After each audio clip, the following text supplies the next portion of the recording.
We're going to be talking about the Amazon original film, Vast of Night. It says it actually came out in 2019, but I just recently watched it. It felt pretty new to me. But anyhow, it is a drama, mystery, science fiction kind of a film. I'm going to read the synopsis here real quick and just a little bit about it, and then we'll actually discuss the film. In the twilight of the 1950s, on one fateful night in New Mexico, young switchboard operator Faye and charismatic radio DJ Everett discover a strange audio frequency that could change their small town and the future forever.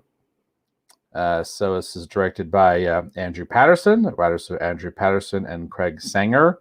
The cast is mostly a lot of young actors I'm not too terribly familiar with, but Sierra McCormick, Jake Horowitz, Gail Cronier, I've actually seen her in some things. But anyhow, this is an Amazon original film. This was actually suggested. I think Bobby Chambers suggested this last episode, didn't he?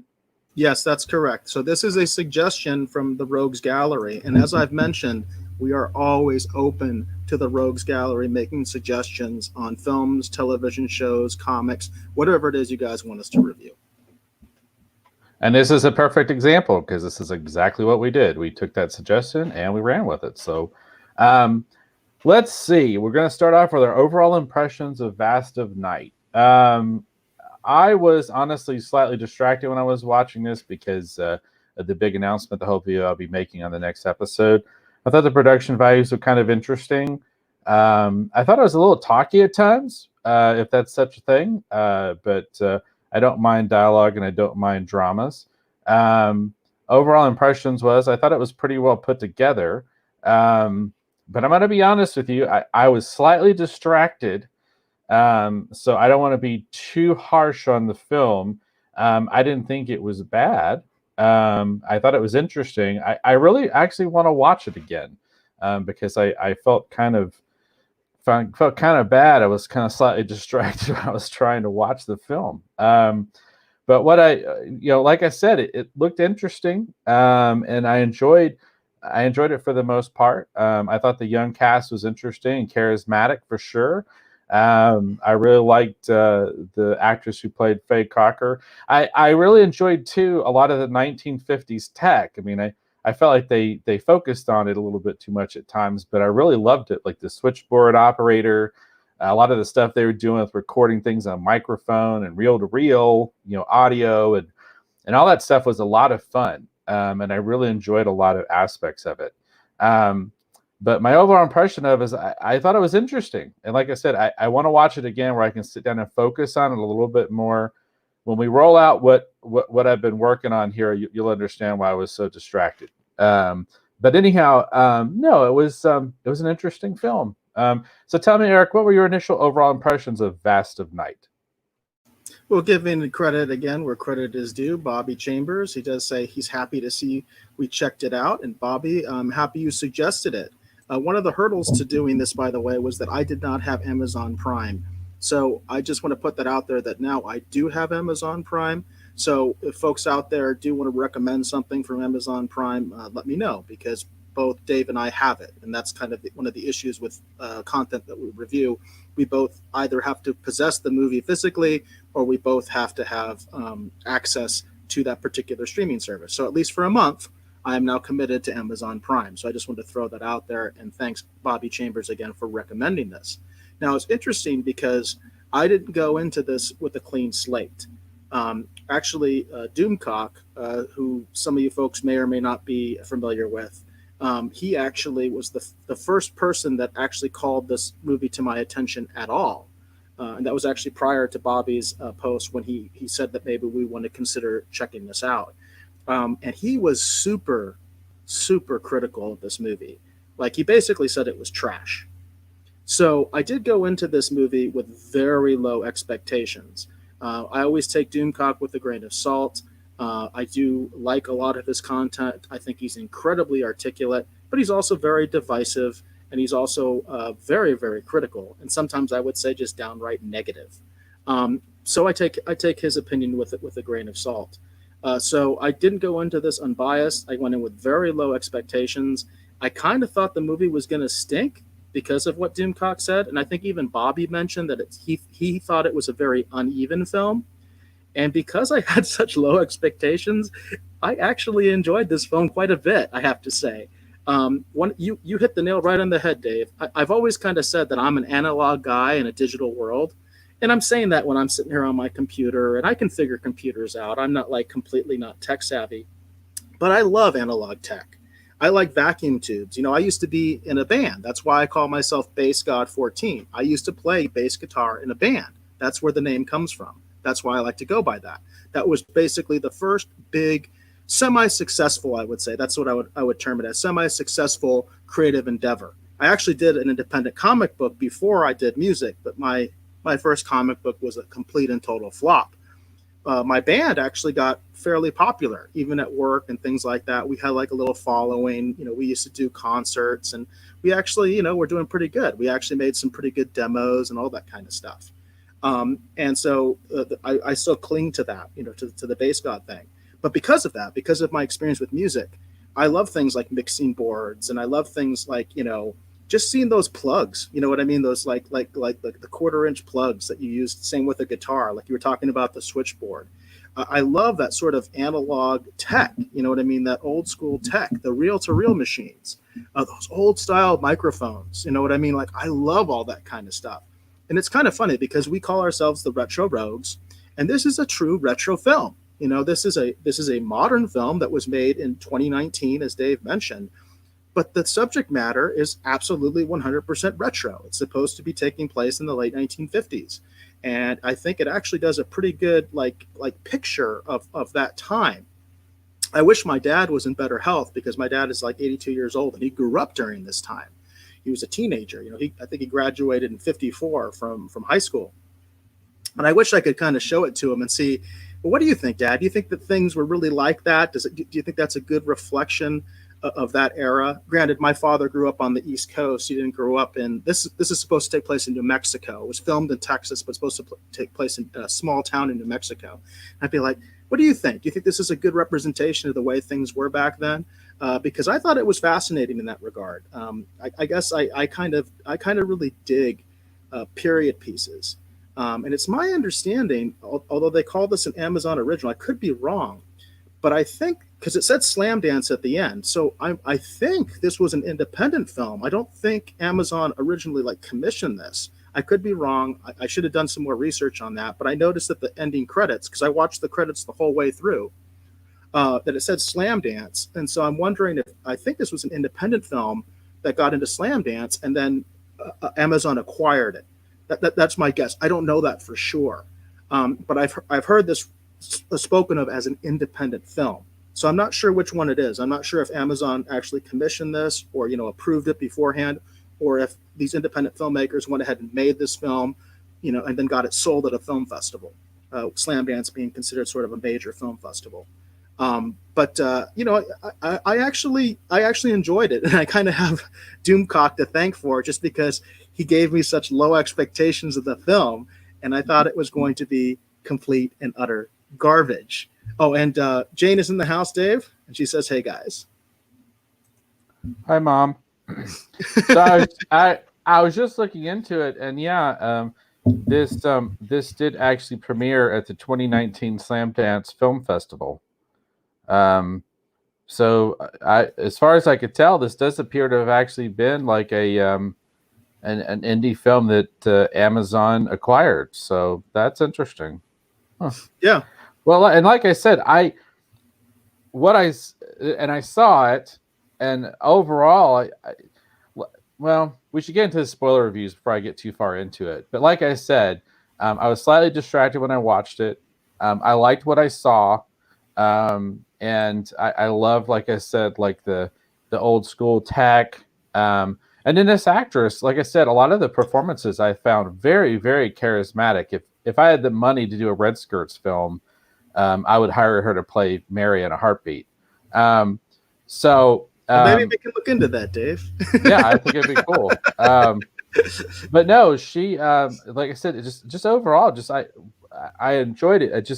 I was one of those things, because I was distracted. I was like going, okay, I've got to watch this again. And that's the big thing. It kind of harkened back to, do you remember Project Blue Book? Not the newer one, but the original show. No, from I back never in the watched day? that. I never was into that ones. I never watched it. Sorry. All right. Well, back in the day when I was a kid growing up, they had a show. I think it was called Project Blue Book, and it was about the Air Force investigating people's reports of, sort of alien spacecraft and that kind I'm of thing. familiar with the real Project Blue Book, by the way. Oh, Just okay. All right. the Okay. TV show. I'm Oh, completely familiar with the real Project Blue Book. So I'm talking about the actual the television show, not the real Project Blue Book, because there are moments of this that reminded me of that, and then obviously there's elements that reminded me of Outer Limits or even Twilight Zone because of the setup. But oh, come but on. we should, This was a Twilight Zone ripoff. I mean, that's exactly what the setup was. They even imitated Rod Serling's voice almost precisely. You know what I mean? yeah. Well, I was gonna say, I guess we'll go ahead. Let's get into some spoiler talk about it. But overall impressions, it sounds like your overall impression, it was positive. My overall impression was positive. So, are we good to just get into doing some spoiler talk? Well, let's let Bobby kind of lead us in because he's All kind right. of hitting the nail right on the head. He says, I love the buildup and thought the 1950s tech was great. A lot of the reviews flip-flopped on the ending, which is where I struggled. And I could definitely see that. I could definitely see that. I don't know if we want to go straight to the ending, though, Dave. I think we should address that. But maybe we can talk about some of the other things, maybe things you had an issue with or things you struggled with, or, we mentioned, obviously, we love the retro tech. What are you kind of mentioned you had some difficulties focusing on this movie. Besides your distractions, you said the film was a little bit wordy, and I would say this is a very dialogue intensive movie. Yeah, the word I used was talky. There's a lot of films that are talky and they work really well. Like Pulp Fiction's talky. There's a lot of films that are kind of more dialogue driven sometimes than what's happening, and it's kind of a hallmark sometimes, in all honesty, of independent film, because you typically don't have the budget to do a ton of setups. You don't have the budget to do a bunch of stunts and effects. So you lean into your conversations, your dialogue, and you either lean into that or you lean into the establishing shots, and you try to do a lot of stuff with trick photography. You know what I mean? Like it's just one of the hallmarks of independent film. So now let me say, when you talk about the beginning of the film, the very beginning of the film, I mean, you're hitting the nail right on the head. That's exactly what it is, right? In fact, this was the major criticism that Doomcock had of the film, and I could see it because this is what he posted on Twitter, and this is what I saw, was that he talked about, particularly, he didn't say in the opening, but I can see he's talking about the opening. In the first scene of the movie, it's pretty much like one continuous shot, right? Which I thought was really interesting. Someone who's into film, I like that kind of stuff. But he also talked about a little trick that they did, which is kind of something it's a bad trick, basically. It's regarded as poor filmmaking, and it was actually a signature of Ed Wood and those type of movies back in the day, which is when the actors have their backs to the camera and you can't see their lips moving. What that does is it basically makes you be able to save a lot on audio. So obviously when you're doing ADR, which ADR is, when they actually, if they don't get the audio on set, they do ADR, which is basically like doing a voiceover like you would do in a cartoon, but they're doing it live action. The actor comes into the studio and they re-record the lines because they didn't get it on the first, second take, whatever take they use. The audio wasn't perfect, but they were recording live. So what you do is you have the actors, have their backs to the camera, so you can't see their mouth. So the ADR is much easier to accomplish. And that's like a filmmaking trick that's kind of considered like I said, it's considered very Ed Wood. And that, I remember, was one of the major criticisms that Doomcock had. And as you mentioned, Dave, there's obviously kind of a, like you said, I think tricky camera work going on, which I liked. I actually kind of like that. I like those long continuous shots because when I see that kind of stuff, I think in my head, how would I do that? How would I do that if I was filming this? But I think for some people, it like I said, it becomes very Ed Wood and it turns them off. well, and I was going to say, in all honesty, some of that I think kind of could have been, like I said, planned and intentional too.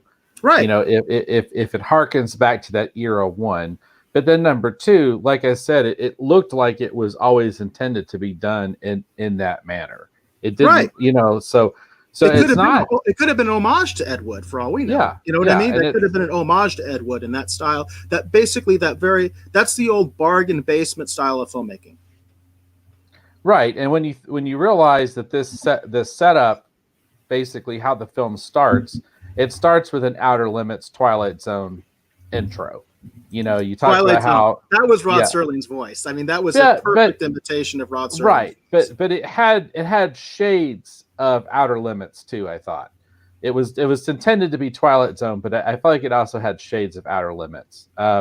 Which one came out first, Dave? Because I don't want to misspeak. Did Outer Limits come out first or Twilight Zone? I honestly don't. That's something we should know, but I don't know that off the top of my head. We can have that debate on a later time, but the point I'm making is that it very much harkened to that, and I thought that was really cool, and it was kind of neat because it was the Paradox, what they call it, Paradox Theater or something or whatever it was. Yeah, it was really kind of Theater. Cool the way that they set it up, and then there were points in the film where they would cut back to it and use it occasionally like as a transition vehicle, and I thought that was interesting the way that they kind of set those up. See, I thought that was kind of distracting. That's one thing I really didn't like. I thought it was a little distracting, but you liked it. You liked the way they went back to that black and white.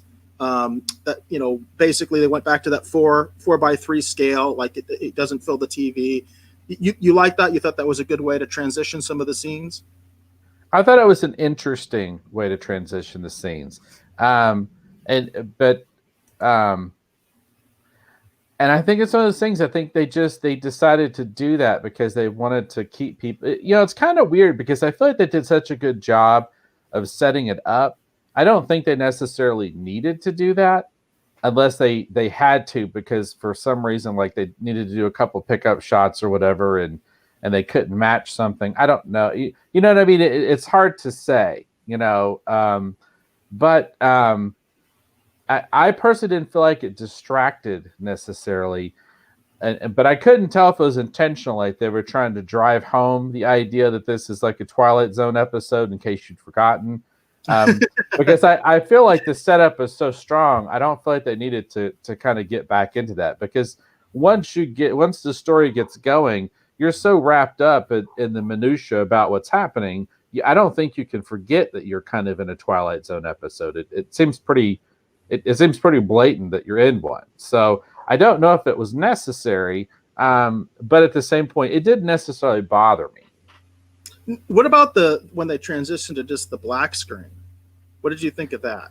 No, that's the stuff that did bother me. I didn't like that, especially like in the scene, like there's a dramatic moment towards the end of the film where they're in the car, and let's set it up for. Well, I think people who've seen it know, but there's this old lady, and she tells this story about her son and how he had these inaudible words, and she'd heard it once before, and she kind of gives us the background of some previous visitations, basically by the alien race or whatever that's kind of inhabits the story, even though we don't see them necessarily. So, but when they're in the car and they're kind of relaying some information, and the DJ guy is playing back some of that, and it causes the guy actually driving the car, and then his wife or girlfriend or whatever, they actually go into the trance that the old lady actually describes to them. And when it happens, it's almost like they're going to have a wreck or whatever. And that's when I found that go to black screen was kind of the most egregious, because I think it was pretty obvious they probably didn't have the budget to finish those shots. And so they were kind of trying to find a way to kind of cut around the fact that they couldn't really, because that was a classic car. I'm pretty sure they couldn't afford to wreck it, number one. And the way that they kind of cut around that to try and create the illusion that there was almost a wreck, but not a wreck, and then they get out of the car, and that's what gets them into the woods for like our big reveal that happens towards the end of the film. that's where I felt the use of the black screen was the most egregious, because that did take me out of it. It's like, I get it. I don't know that you have to cut that hard to create the idea that there was almost a wreck. That, if I have one criticism, that's the criticism. I didn't like the use of the black screen from time to time, but the way that they tried to handle that near miss towards the end of the film, I felt like that really took me out of the film, because it really felt like it's like we don't have the budget to shoot this, so let's try and cut around it. Yeah, I think myself as an independent filmmaker, I was much more forgiving of that. Like, I was like, I get it. I was like you said, they didn't have the budget to crash two classic cars into each other. I mean, I get it. And I thought the way they did it was okay. I actually liked it because the actress that you mentioned, who's the one that's pictured here on screen, I thought she did a great performance to show how terrified she was. I mean, she's literally holding her baby sister. So I got it. I thought it was done well. The scene that really bothered me was, I think, the first time they did it, which was when they had the caller, the Air Force, the airman, the former airman who calls in to the show, and then it goes to black. I was like, why are they doing that? You know what I mean? Like, I was like, one thing for me is like, I kind of was like, aren't they going to just show him? You know what I mean? That would have been a natural thing to me.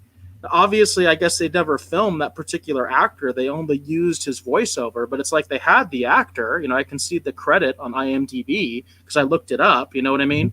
Just because I wanted to see, what the actor looked like, and I was like, why didn't they actually like show him? You know what I mean? And maybe even they could have shown him with like some boils or something, you know what I mean? Or something like that to kind of give you a little bit more of what's going on. Or he could have been like all in shadow or, something. That's the way I would have gone, because it's like, I have the actor anyway. Why not utilize him? So that's a decision that I question. The car crash, I get. I just don't think they had the budget for the crash. And I think that was, to me, kind of an inventive way to deal with that. But I didn't like what they did with the call-in when it went to black. Well, and that's what I'm saying. I just didn't enjoy the kind of what they did with the use of the black screen just overall.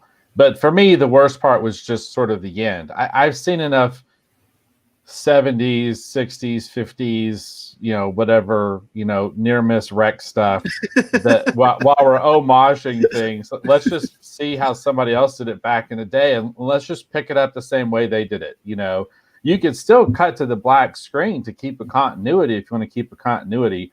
But I felt like at times the way that it was done, that's for me is the moment where it took me out of the film the most. Yeah. Because and then when you see the car is almost completely stopped when they get out, and it didn't even kind of even slightly skid to a stop, and there have been so many different ways to do it. You could have just shown the wheels skidding with the dirt and then cut up to the car. I mean, there's 1,000 different ways to. Just as a storyteller, that's the one moment where I'm like going, okay, I feel like this could have been handled a little bit better. Because otherwise, for the most part, there's 1,000 ways to do it, depending on the insurance that you have, Dave. Right, but like I said, and again, like I said, I want to watch this movie again. I found it really interesting.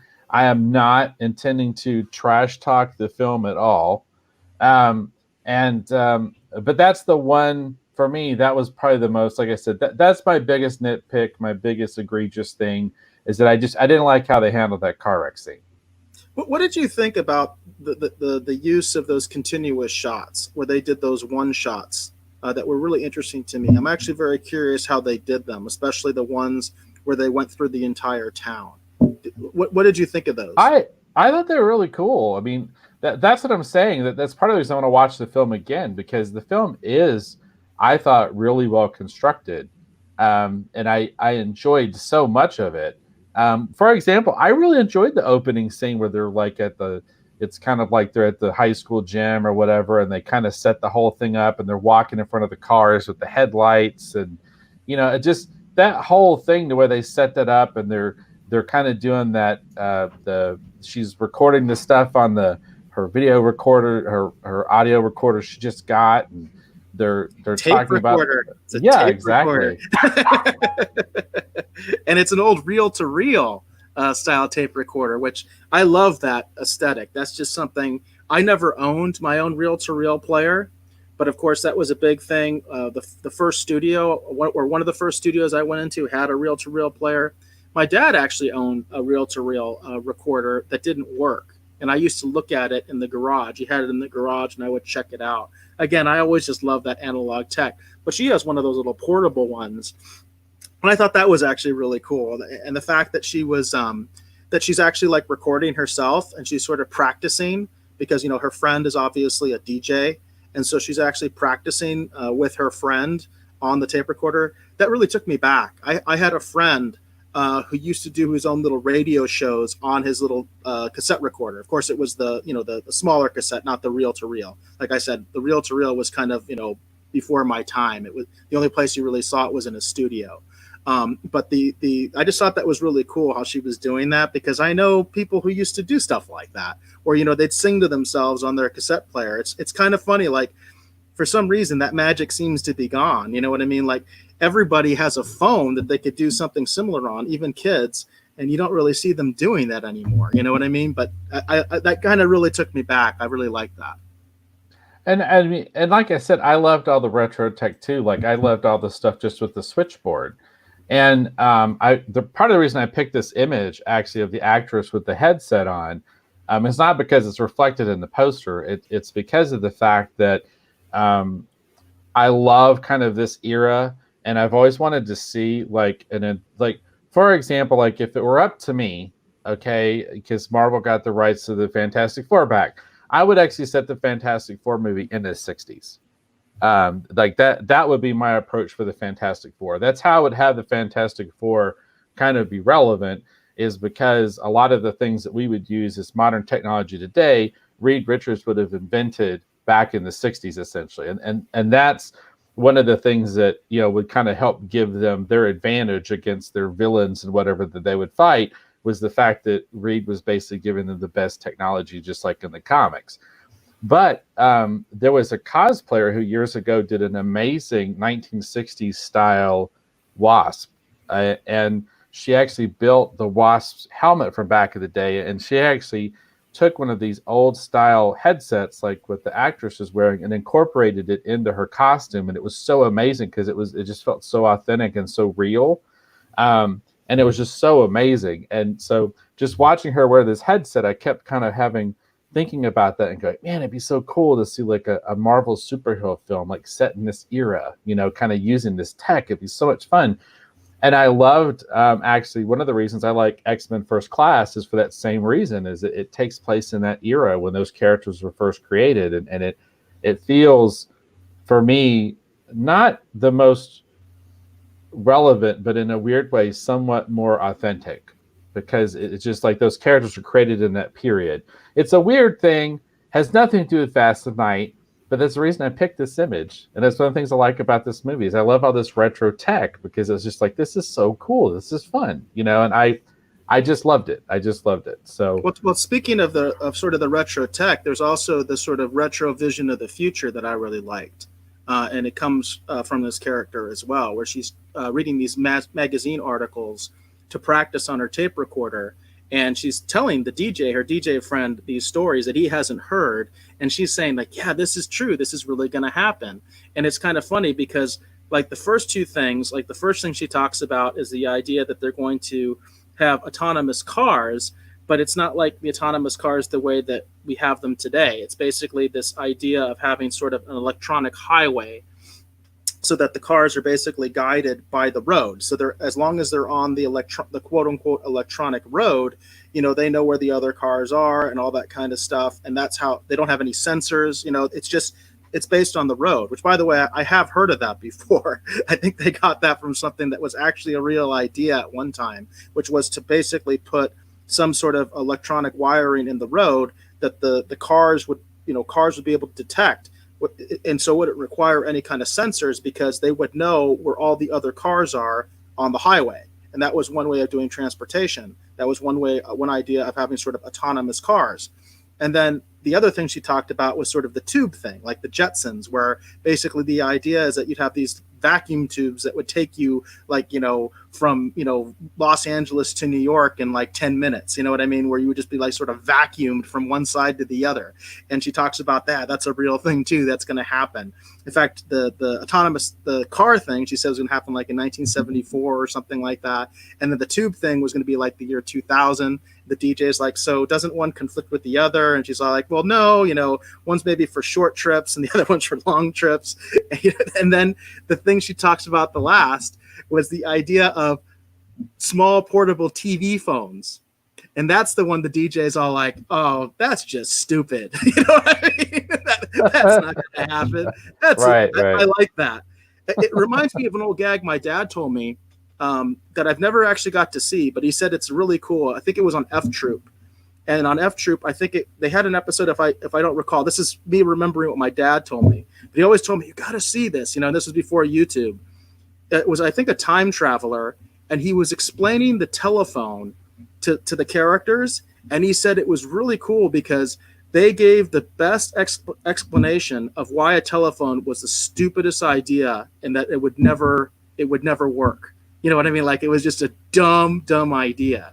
And so it kind of reminded me of my dad telling me that story. I've never seen that bit, by the way. I've never actually seen the bit, but it reminded me of that because it is kind of funny because you think about that. What would it be like to explain some of the things that we have today to someone back then, and whether they would believe you or not? You know what I mean? And I just like the idea that he thought the little television phones that's just stupid. He's like, I can deal with the cars and I can deal with the tubes, but yeah, those television phones, that's a that's a dumb idea. Yeah, it was interesting. And that's what I said. I mean, overall, I just found the film to be really interesting. And like I said, I think my harshest criticism is just kind of how they handle just a few little things kind of here and there. I think towards the end would be my biggest, sort of criticism. But at the same point, too, I understood what they were going for. And like I said, I felt like it was an independent production based on what I was seeing. Overall, like I said, I found it to be a really interesting film, and I enjoyed it. And like I said, I enjoyed it enough that I want to be able to watch it again, where I could actually pay, more attention to it. I guess I should talk about the big reveal, the big ending. Before we do, Bobby had another comment, and I did want to address this too with the beginning, because I want to go back to that just for a second. He said he loved the long shots. The setup really captured some of the 50s charm that I feel gets overlooked in period films. And I totally agree. Actually, one that I would kind of maybe compare it to in a lot of ways is Back to the Future, although this one has definitely got a different tone. Back to the Future is very much, the original Back to the Future is very much an homage to the 50s, right? It's very, it's an idealized version of the 50s. Although there was an interesting thing that's kind of topical in this one. They actually did get a little bit into, how in the 1950s, it wasn't necessarily great if you weren't white. You know what I mean? The character that calls in is a black former airman from the Air Force. And it looks like they were exploiting him along with Hispanic airmen to basically bury like alien spacecraft that were emitting radiation. I mean, that's kind of what I got from it, because the idea was that no one was going to believe them. So they even kind of got that too, you know what I mean? Where they said, yeah, it is a very idealized version, but they also get into it a little bit that maybe it wasn't so ideal for everybody, right? You know what I mean? Right. So they actually touched on that, which I thought was pretty cool. And it does actually make it kind of more, I guess, topical for today. It makes it fit in a little bit more today with the contemporary attitudes. You know what I mean? So I thought they did a good job with that. And in terms of the beginning and the continuous shots and everything like that, I did want to mention that the beginning, I love that. I love the one shot. There are one shot competitions and things like that they do at film festivals and things like that I've always wanted to be involved with, because I've seen some of them, and I was just really impressed with what some people can do with that continuous one shot. And it's really it's a cool thing if you can master it, because for me, it just looks awesome. But, talking about being the kind of talky, Dave, you were mentioning that. I had a real problem with that beginning scene following exactly what they were talking about. Like, the only thing I really got was like the chipmunk squirrel thing. Like I had no idea what the DJ was talking about with that one guy at the beginning. Like I was completely confused. And I think part of it was his accent. The DJ's accent was hard for me to understand at the beginning of the film because he's yapping like so fast. Well, and I actually started off actually watching the film actually with earbuds in, and I'm actually watching it on my phone because I was having to go from room to room because I was doing some stuff.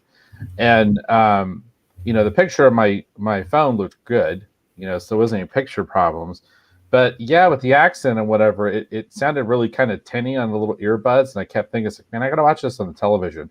So eventually, when I had a moment, I sat down in front of the television and I put it up on my big screen television with the sound, and it sounded much better. But I did have a little bit of a thing following him. But I think for me, part of following what he was doing is because he had a cigarette in his mouth part of the time. He kept talking with a cigarette hanging out of his mouth, which is kind of a fun and cool thing to do a little bit of here and there to make it authentic. But I felt like he had that cigarette in his mouth too long.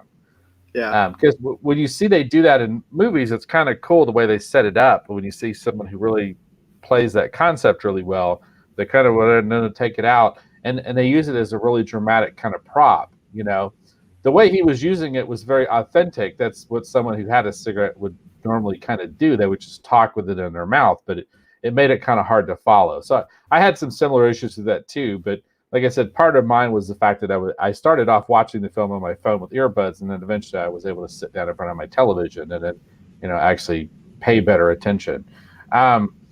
But I liked a lot of the long shots. I thought they were cool. I did that.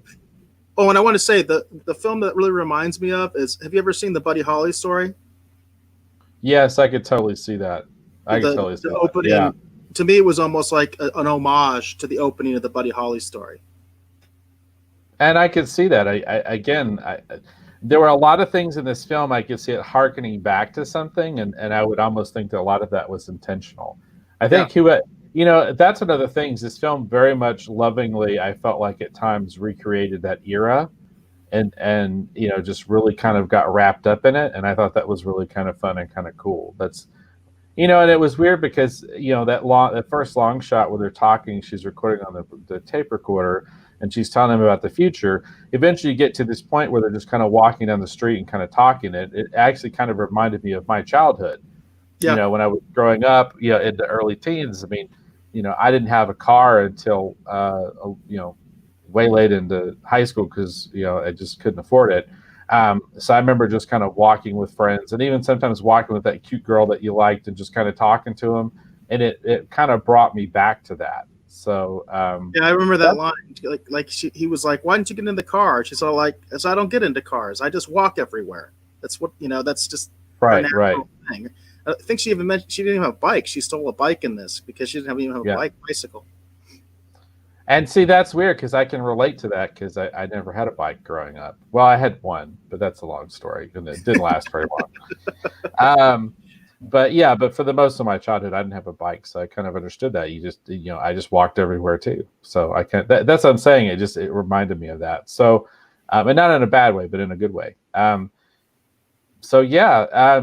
I said, overall, really enjoyed the film. Now, what did you think about the ending, Dave? Because you mentioned that Bobby maybe he had issues with it. And I don't know exactly how we want to say this, if we want to say everything. I mean, we have the spoiler warning up, but what did you think of the ending? Well, like I said, the ending reminded me. This film reminded me of, but the ending definitely reminded me of Project Blue Book, because there was a couple of specific episodes where at the end the big reveal was the spacecraft, right? Like there's a spacecraft or whatever, and then the events that transpire after that, is sort of where the show kind of trails off, right? That's always the big reveal because they always seem to be kind of like one step behind. Actually making the actual real discovery, and you see the ship fly off.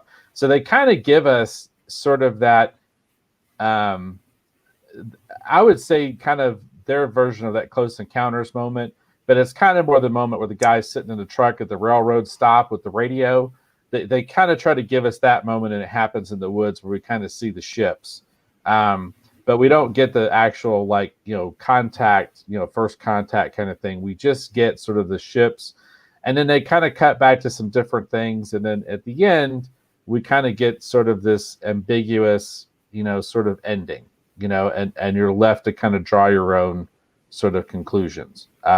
And those kind of endings are always controversial. Those kind of endings always play well with some people, leave other people cold. I felt like within the context of what this story was doing, I honestly felt like it worked.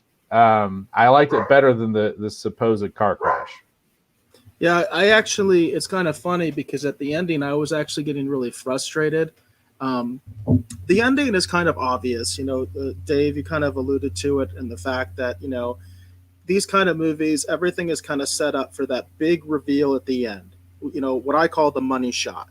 That's where you have, this happens a lot in independent film. You have like that one shot that's kind of almost cements the film. It really makes the film pop. And a lot of times when it's at the very end of the movie, I kind of feel like, I don't know if you should have done that. You know what I mean? Because it's too obvious. It's too predictable. And it did kind of fall into that trap. I would say, like it's kind of 50-50. You know what I mean? Like in a way, they could have gone in a different direction that would have made it, I think, a little bit more of sort of, a little bit more of a. I'm trying to think of the word I'm thinking of. It's like a little bit more predictable, because there is a little bit of a twist. But like you said, there's some ambiguity in the final shot. That final shot does kind of give you some ambiguity, but leading up to that, it's kind of like an obvious path. And I did get a little bit frustrated. In particular, I got frustrated. I don't think it's anything to tell people that you get to see the ship. Okay, you do get to see the spaceship. We kind of alluded to that already. One thing that really frustrated me was he didn't take the picture. You know what I mean? Like, I'm like, the whole point is for you to take the picture. And I got really frustrated about that. I was like, I hate that kind of stuff in movies. It's like, this was the whole reason you guys came out there. You came with the camera and you're not going to take a picture. But then, and I don't want to give away that last scene, but that last scene does give you a little bit of indication of like, oh, okay, maybe that's why they didn't take the picture. You know what I mean? There's a little bit more going on than what you actually see. So I was really frustrated by that. But I did think the final shot gave me enough to think about. I honestly kind of like those, as you kind of mentioned, ambiguous endings. A lot of people hate that. I like that. And maybe that's going to doom me as a filmmaker, or maybe it's going to make me a really controversial filmmaker that people are just going to love or hate. You know what I mean? Because I do like that. I do like a little bit of open-endedness. So you kind of have to figure it out yourself exactly what happened. And what I like about that is then my interpretation is just as valid as yours. We talked about this in our Joker review. One of the reasons that I love the Joker so much is because you really don't know what's real and what's not. You don't really know what exactly happened and what didn't. There are clues, but you don't really know. And my interpretation of the events is just as good as yours, and that's the case in The Vast of Night. That's true. And like I said, I didn't hate the ending. It's not that at all. I mean, I felt like there's a couple different ways you could go with that ending, and I felt like that ending is as valid as, in all honesty, anything else. I would have handled it a little bit differently. My ending probably would have been a little bit more finite, and maybe someone could say, well, that's in a weird way its own, predictable kind of thing. But I would have leaned into the idea that we're hearkening back, to other productions. And so I would have given us an ending that would have bookended what we were doing and brought it all back. To me, it was very Close Encounters. It was very much like an homage to the Close Encounters of the Third Kind. Right. Even the ship, even the design. Yes. But what I would have done is I would have hearkened back to that 1950s, that 1950s sci-fi idea a little bit more. And not because that's the thing. It did end in a very, because as you get towards the end, it does kind of become more Close Encounters, and then that's kind of how it resolves itself.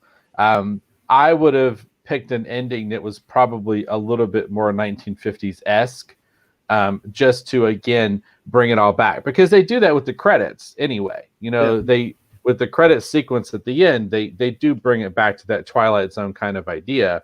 So I would have just had the ending be a little bit more obvious and maybe even switch it to the TV screen kind of idea and then lean into the credits. So it starts with the homage. It very clearly ends with the homage, and they did that in the film. And like I said, so it's not like I would have taken a slightly different approach, and I'm not even saying my approach would have been better. It just would have been different. Because in all honesty, like I said, overall, I thought the film was good and I enjoyed it. So I don't have a lot of criticism. That would be my only criticism. It's just there's just a few little things at the end. That's pretty much it. No, I totally get that. Going back a little bit, Bobby mentioned the pacing felt out of place when they got to the older woman. Still can't put my finger on it, but I felt that scene snapped me out of the trance. Laugh out loud, or maybe that was the point. Laugh out loud. We didn't address that scene very much. You did talk about that a little bit, Dave. Personally, I didn't feel like it really took me out of the story or anything like that. I found it interesting, the scene with the old lady, but it is a little different than the rest of the movie. So I can kind of see where Bobby's coming from. Well, and I liked that. Here's what I would say this film and some aspects reminded me of. One of my favorite, and love him or hate him, M. Night Shyamalan films is actually Signs. I really, really like Signs. Very controversial. Yeah.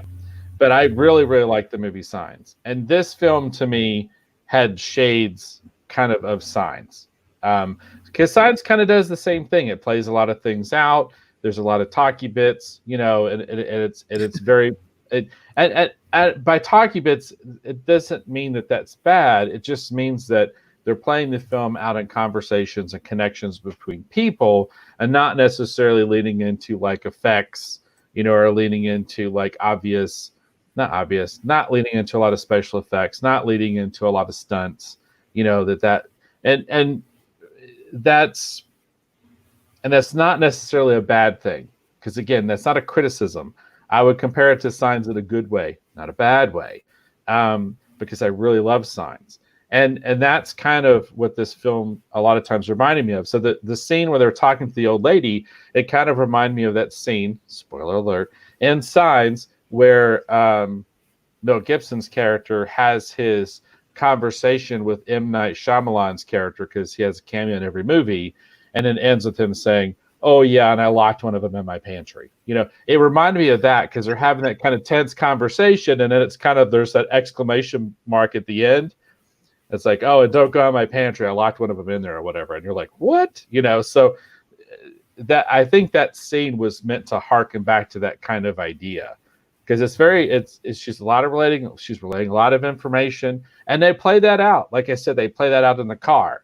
Because when they play that tape back and those two people go into the trance, they must have the car wreck. They pay that off later in the film. So I didn't find the conversation to be all that terribly whatever. But again, here's my biggest thing with this film. I wonder how well this film is playing with the younger generation, because this film is paced in such a way that I would imagine most younger viewers would just be tuning out based on, what Hollywood is telling us that they want to watch. I mean, I maybe at times wonder, it's like these young actors are so charismatic and I enjoyed watching them so much, but at the same point I'm like going, what audience is this for? Is this audience for me? Is it for the younger generation? Is it meant to bridge the gap? I don't know. What do you think, Eric? It's really interesting because it has I think, gosh, I don't want to overrate it, but I think it's like 4.5 or better, you know what I mean, out of 5 points. The rating is very high for this film. I do wonder, as you mentioned, who's watching it, what the demographic is. I wish I had watched this with one of my daughters, actually, because then I could kind of give you that take of what a younger person thinks of it, because I think this would have been a cool movie to actually watch with one of my daughters. I should put that out there. I do think it's actually a fair. It can get a little intense, like if you're your kid scares easily, that kind of a thing, they might have some issues with it. But I think it is kind of the film that certainly a more mature, even younger child, as long as they have a little bit more maturity, I would be very interested in their take on it. I think that's an interesting point. By the way, Bobby mentions that Signs is one of the best. So Bobby apparently is also a big Signs fan. But I would actually compare the two in terms of being controversial, because like I said, I know there's people that absolutely despise this film, thought it was complete trash. So it is what it is. Yeah, I mean, again, opinions vary, but I quite love Signs. I've always enjoyed that film. So I mean, for me, it's a great film. If I'm gonna pick on an M Night Shyamalan film, I'm gonna pick on The Happening. But we'll worry about that some other night. So no, but like I said, my overall impression of the film is very positive. Do you have anything else you would like to relay about the film, Eric, or do you think that we're? Yeah, I think it's I don't get the hate. I mean, I understand, like, for instance, I understand what I mentioned about Doomcock, what he was talking about, but I could very well see that was intentional and that was sort of an homage to that Ed Wood style of filmmaking. It is a trick, and it's considered a bad trick. It's considered, a faux pas now, like a film faux pas. But I think maybe that was deliberate. And if it wasn't deliberate, I get what they were trying to do in terms of saving money. So I actually would recommend this one. Yeah, I would too. Like I said, I found it to be enjoyable. I want to watch it again where I can focus on a little bit more. I thought the actors and the performances, they're very charismatic. I found the story to be very interesting.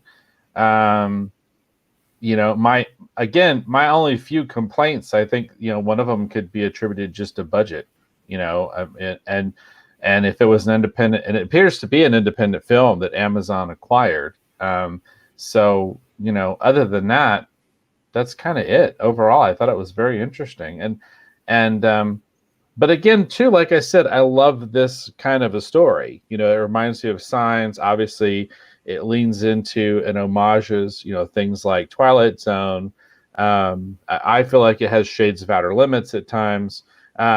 So it kind of plays in my wheelhouse. So, but that's my only thing. It's like you said, Eric, that it's fairly high rated. That would be my only thought, is because the way they play this film out in conversations, the way that it has the kind of pacing that it has, it's not that it's slow necessarily, but it's just, I could see where some people would say, why are they talking so much? Nothing's happened, based off what Hollywood tells us that the young audiences want to see. I would imagine this film would be playing horrible with them. Right. But like I said, I found it to be terribly charming and entertaining. So that's my total take on a Vast of Night. I find it interesting, and if you're curious about it and you have Amazon Prime, give it a go. I don't see why not. And like I said, this lead actress here, I found her really intriguing, and I'd cast her as to play Mary in Red Skirts any day. I enjoyed watching her and the young gentleman who played the DJ. I thought they were terribly entertaining. So. Yeah, I totally agree, especially about the actress that we had pictured there. I thought she did a great job. Very cool.